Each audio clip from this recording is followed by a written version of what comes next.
Jesus, you have begun. You must become a revelation of your rest.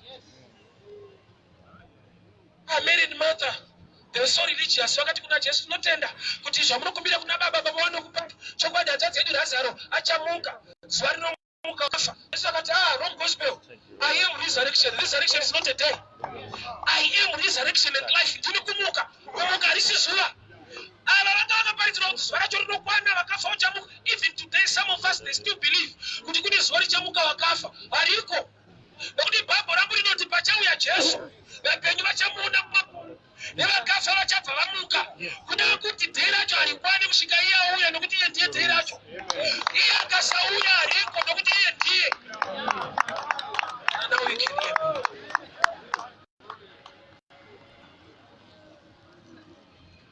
So basic truth in Christian life is centered on Jesus. Jesu akasangana na Abraham akapiwa 10th. Sababu ya mchechi ndokuona daughter wa Abraham akapenda msana for 8 years. Jesu ndokubva adzokera mshoko kuti Mwari vanoti kudii kana vachitilane munhu vanoti be fruitful, multiply, I am the God of multiplication. Saka pano ndakumboenda munhu mete nhaka yekumba kwawo. Kana daughter ya Abraham wakanipa 10. Iye isapenda msana, and our Father is a God of multiplication. Saka ndikangoona zvababa vake nesituation yake 18 times 10 180, and 180 represents a straight line, which means simply by knowing one of an inheritance, I am a day of straight line. Jesus thought it's an error for the daughter of Abraham. I remember the 18th year, kana bawake wakanipa 10. Jesus thought it's an error. Kuturarame life isiriyo yafanwa kurarama according nebasakati kwa Calvary. It's an error. Usafundiswa kuti Satan aushoke ndipyo. Waliponi pa message na phone yangu nachitika dere mna mafoni asikundenzwa. Ndafunzira kuti yafa. But after a long time that's things. Ndikaona time volume yakadzika. Ulikuona kuti ukasaenda kuma settings unogona kutsvaga mraramba dza mafoni. And all the charge and what references are not charge wise. Look at them, see my settings.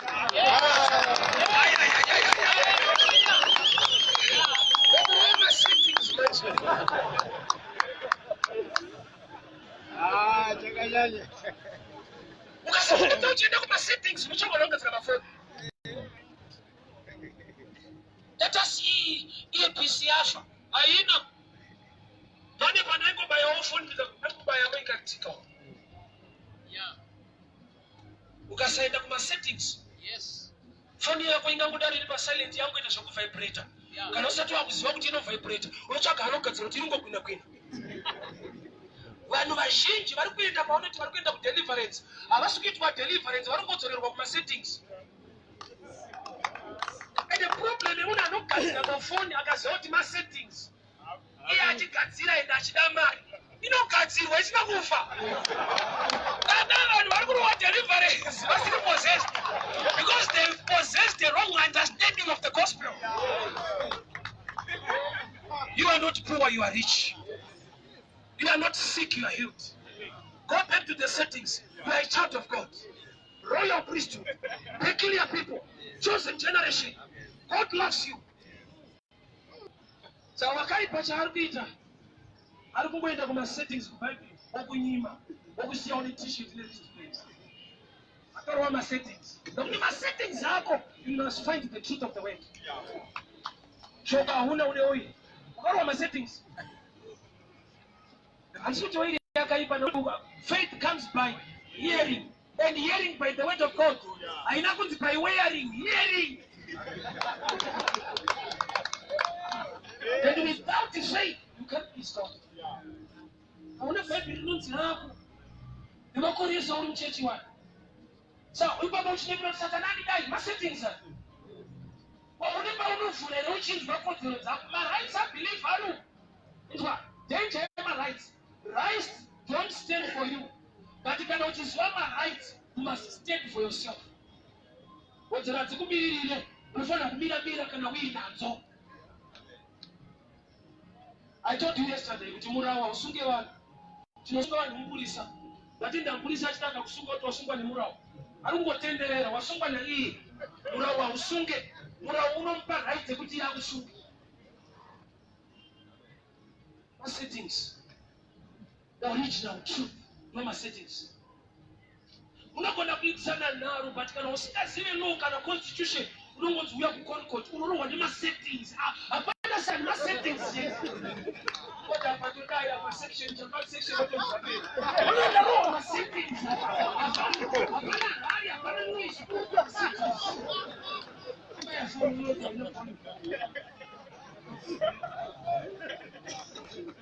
the devil takes advantage kana of Abraham asingasiwa kwa Abraham anopita mu 18th year akapenda msana asina higher vision ana lower vision barume chimwelecha kupenda msana chini dangerous ausu msana ndiri kupalitsa knowledge kana munhu asina the truth yese imusho achikuona zviri pano tinoenda kumusha tozorora pasi pano pasi pedu vhangeri muri kupalidzirwa iri there prosperity tichaenda kumusha that's true pani kuri kuendwa.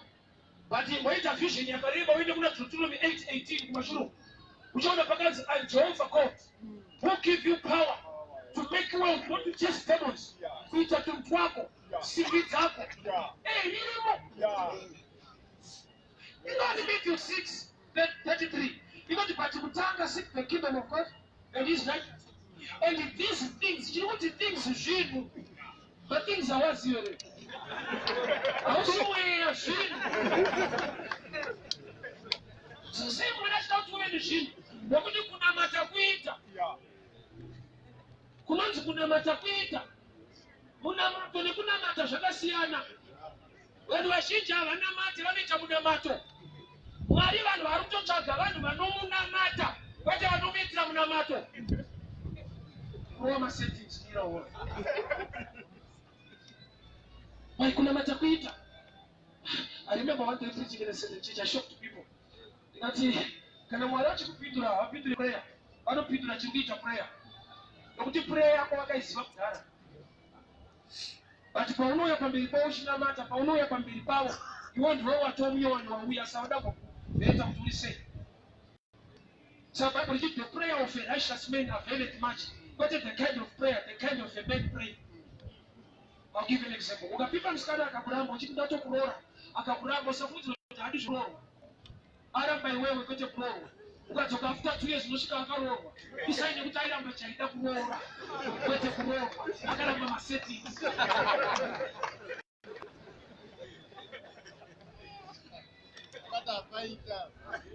akamusaspecta so ndonichendeka utadza bhande rako mwana zotienduwa bhande tatu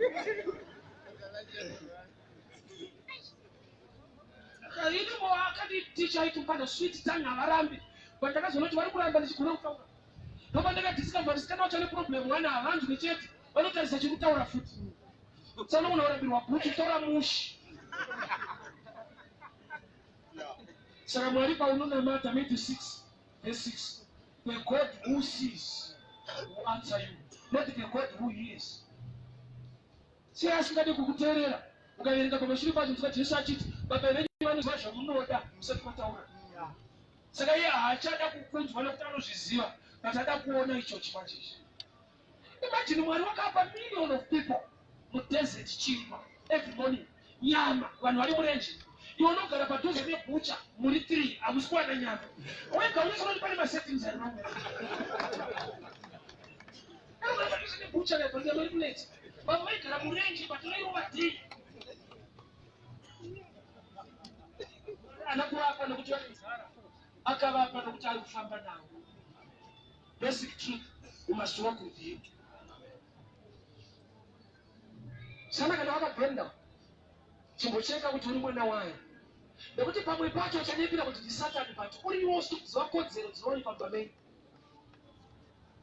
ukasava the truth concerning the scriptures. I love this one. I will repeat this one. Vanhu vanodzinga mhuka mumunda kumusha havaperi mumunda. Why? Nokuti thinking ability yemunhu iri greater than animal. There is no need to feel like mhanyisana nemhuka mumunda nokuti unofunga kudarika mhuka. Saka vanodii vanogadzira chimunhu chehovhu chine waya chemashanga chine hovhorosi neheti chakakudai ichocho hachitomboti shaa budai but chinoshanda Atipinde. Aisi hondo yekutsingwa. Ihondo yemafungiro. Unozvitsinga wega nekufunga kwako. Zinomhara usaiti memunda shiri. Zodzana kuti mune munhu anobuda memanje topinda. Zona 4 hours, 6 hours. Kuti akutoshenda. Mune munhu anobuda. Habude. Saka kaita tsotira kangwarisa rinouya nevhangeri kushiri. Kuti tipai ma20 ndomubvisa. Vanga munogona kutopinda arimo but marowa thinking ability. Saka shiri dzobvisa ma20 wopinda uchitakura uchisakudza. Zodya dzitamoshetera kuti great man of God. He is not great. Your understanding is too shallow. Amuna deliverance yamaitirwa. Amuna. Maito kona kupinda daima amune mafungiro ari nani. Unopindika muzo. Lack of knowledge. No battleground wombe. Wari wacho unobvuma vanhu vangu vaparana kushawa ruzivo. Asi kuti vasati akanototi vangu. Sazvokuti uri wake harambe. Arikoti kuti kwata chiri kuparara urimo. Saka mwana kitapa kuti Mwari azive here. Ndozvaanoziva izvi. Kuti uri kufira kusaziva. Ndozvaanoziva. Mwari azive here pane zvichaitika. Hapana zvichaitika. Anotoziva kuti uchafira mahara nokuti hauzive.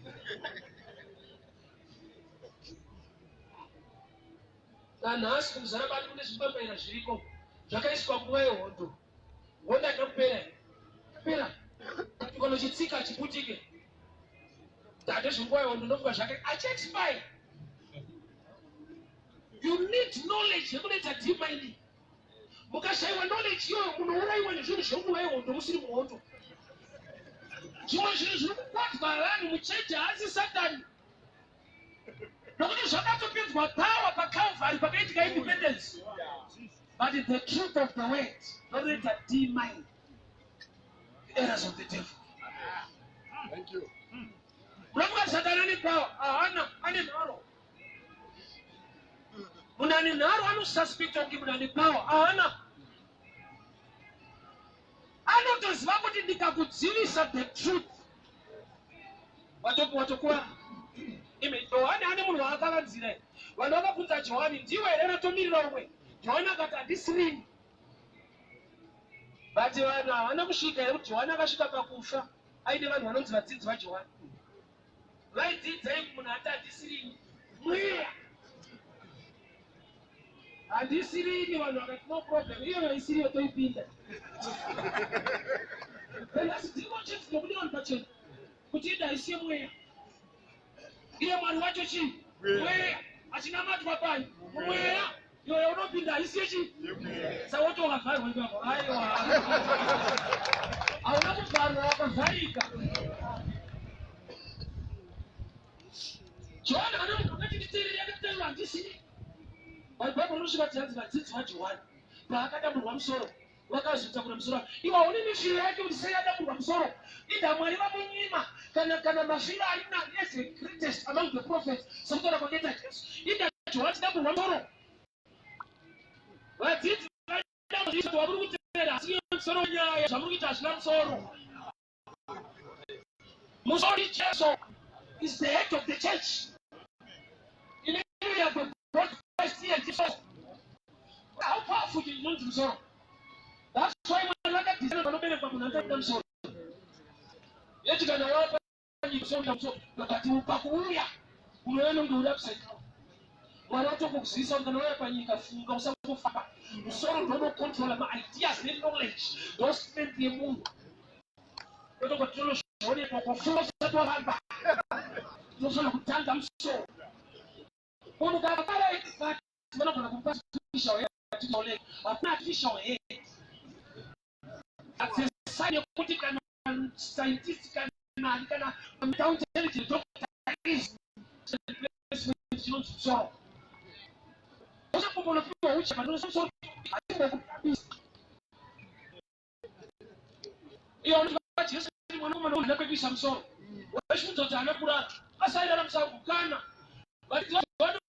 Vakatishira papa munogara kwamunora akaita nawo. But iye panoti handapisa musoro. Ari kuti I have no way to put my idea of the kingdom. Nokuti wanakatuma anonzi John 4 akuda pachena kuti ari kuuya shure kwangu. Handigoni kusunga tambo yebhutsu dzake. Chinoti tambo yebhutsu dzake ndochimwe chizhe. to put on the shoes of the gospel. Saka Jesu gospel rake Johanna tatsa kubatanidza. Saka uchidwa paridza Johanna achidwa nenyo pasina nuyo but Jesu akauya kuti yaimese. Saka asikuigona. Saka Jesu ari kuti beforehand handina. Tina ndikuisa musoro. Idea kino ndiri kushape kuityara. Hear me very well. Hauna ere kupendeswa musana nemadoctrines, nedzidziso nematraditions. Ekuti nanhasi une 10 years church hauna Bible. Uri kunyimwa vision yekuti uone the truth of the word. As long usina shoko, usingaziva zviri mushoko, pane zvauchamanipulatewa, zvauchaitwa. Iwe uri wakabatirwa pakare pamuchinjikwa paKalvari. Unoziva here kuti pane zvatakaitirwa pamuchinjikwa tisisi supposed kubhadhara. Only the brothers of Joseph were not meant to pay. Oraina unotora chibage Egypt. But it's unfortunate. Vaimira muino kubhadhara. Thank God for a man like Joseph. Yaitora mari akavaziva kuti vakoma vangu oisa mari masaka. Kureva kuti Joseph ari kuti as long as the blood, that is the same with your blood. Understanding revelation your blood, inongoreva kuti it's already paid by the blood. Takatengwa neropa raJesu isusu. Kureva kuti zvimwe zviri pandizhe zvinhu zvatakatengwa neropa raJesu unogona kuchitengeserwa futi. Nokuti wakapendeswa musana, hauna vision, hauna knowledge far. You know nothing about the cross. You only know about the anointing of Papa. Saka wakapendeswa musana uri Papa level. I'm sorry to say this, but most of the people, ndakambopinda mukombe a certain time, vanoita nharo dzevanhu vamwari vaprofita, which is bad, negative. But chandakadiscover ndiri kuti vanhu vaita nharo dzevaprofita, kune murume akasunga kubhekisini zvatinoita munyama kombi nebhuka, musadaro vanhu vamwani. Vanhu pavakanyarara vakatanga kutaura yaJesu haana kusunga. Ari mupapa level. Ndakanzwa nekuti touch not the anointed. Haana kunzwa kuti nekora Jesu ayo akanzwa rema-anointed. Haana kunzwa re-anointa washo. Vanhu vakapendeswa nematraditions ariko mazuva ano. They don't see far. Zvimwe zvinhu zvatiri kuenda nazvo it's already done. Jesu auya patsime, mukadzi aida kuchera mvura mutsime raJacob. Iye Jesu acho ari tsime futi. Saka na tradition yakamudinda, you don't see Jesus as a well. You see him as a person. That's why Jesu akazobudza kuti iwe, ini ndine mvura. Wauya kumvura uchida isiriyo. But Mwari vakutumira mvura chaiyo, but une mweya wekuda kuramba uchichera isiriyo. What you only see is Jacob, not the God of Jacob. Uri mukuru ere kuna baba wedu Jacob. Ega mukuru ndiye mwari wacho wa Jacob. Apana rakapendeswa musana pana nadzo dzako mazuva ano. You don't see far. You don't see what was done for you at the cross. You see the anointing of the great man of God. Handisi kuramba kuti vanhu vamwari vari anointed, but hakuna chinosisa kushuka the blood is done at Calvary. That's how I'm here to testify. Hakuna chinosisa kuitwa. Ini cheche yatatu ndikuparidzira zviite nyore. Wakashuwa kudzara naJesu. Dai ni program yekuti ndinofira iwewe. Ndikutaura handiuye. Hadzimai vangu vari kodera. Tanyora natsamba kuchiona kuti I'll die for you. Ndakazomudza kuti nansiri serious. Die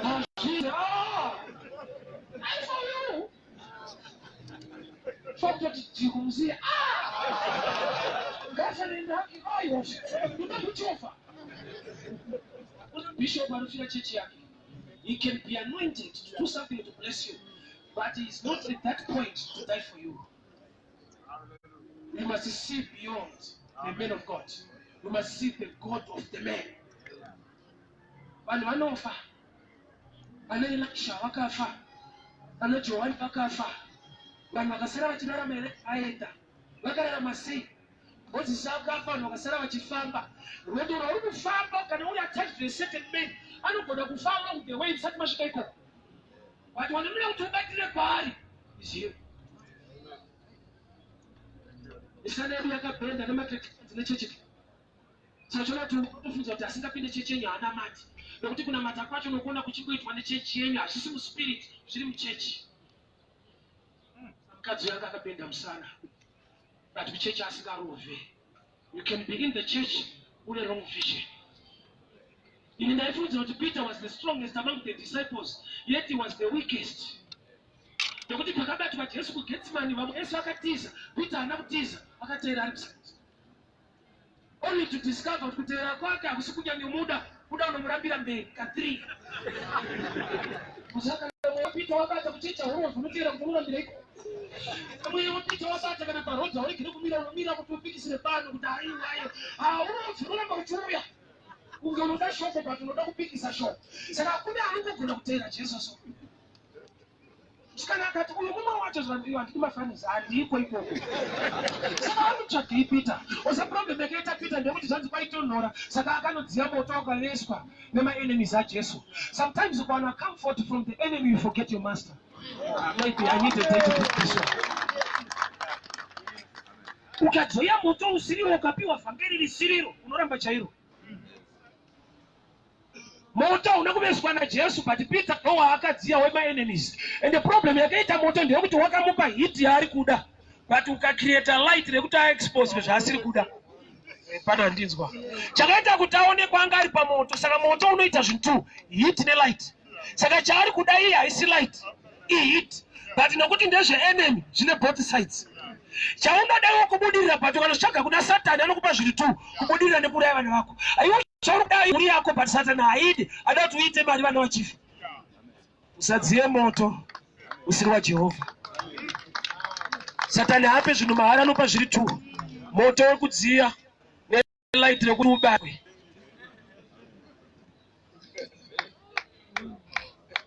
I'm sure my time is gone. Is my brother around? Vanhu vacho havaendi kwakaita zvekutamba. Vanoenda kupi?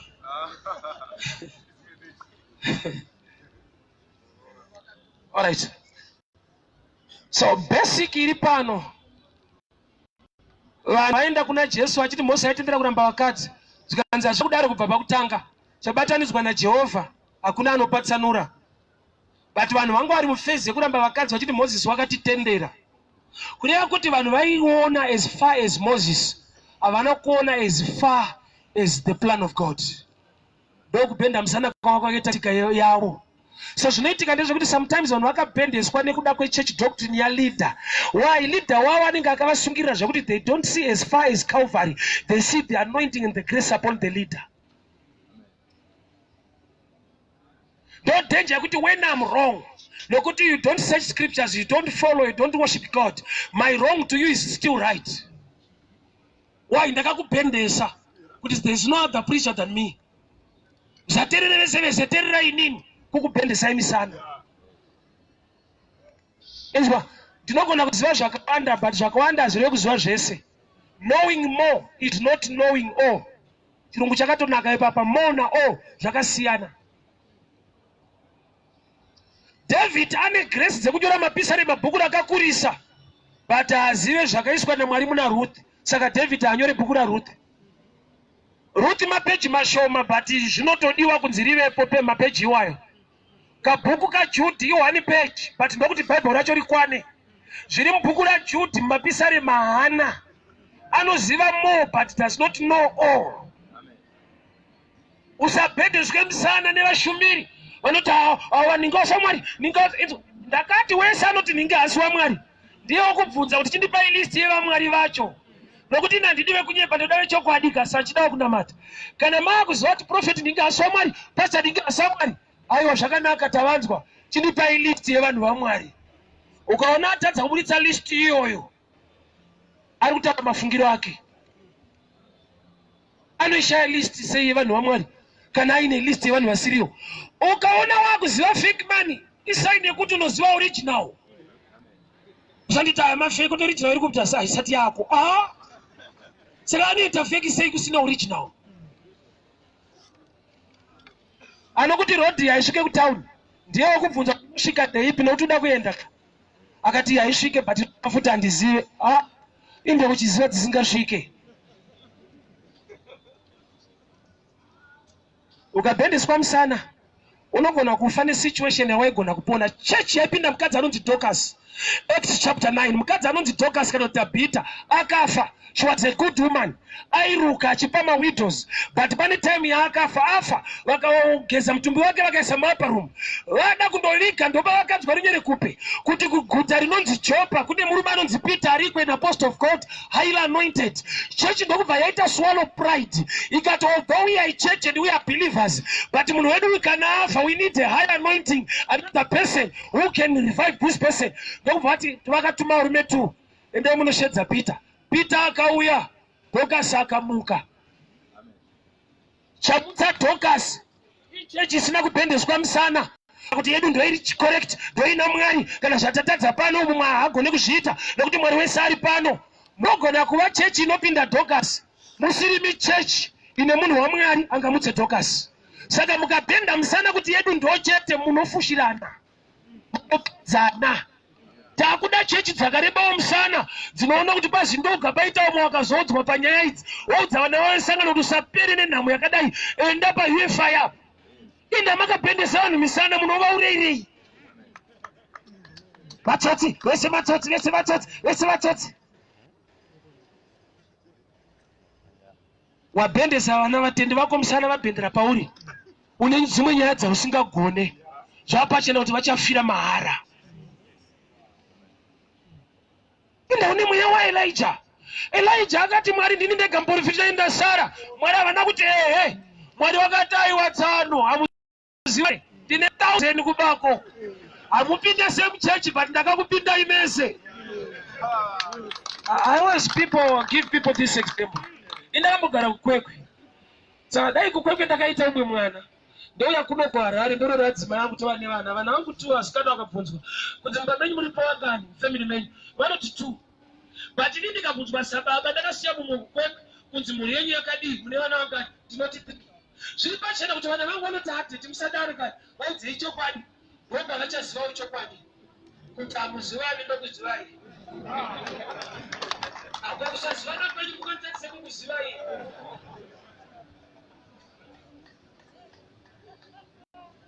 Andima vanozoshoka panhamo vakudzwa kuti mukoma wenyu kunotona uya oti chaiyanzire chaidzodzo kwenyu nazouchekuti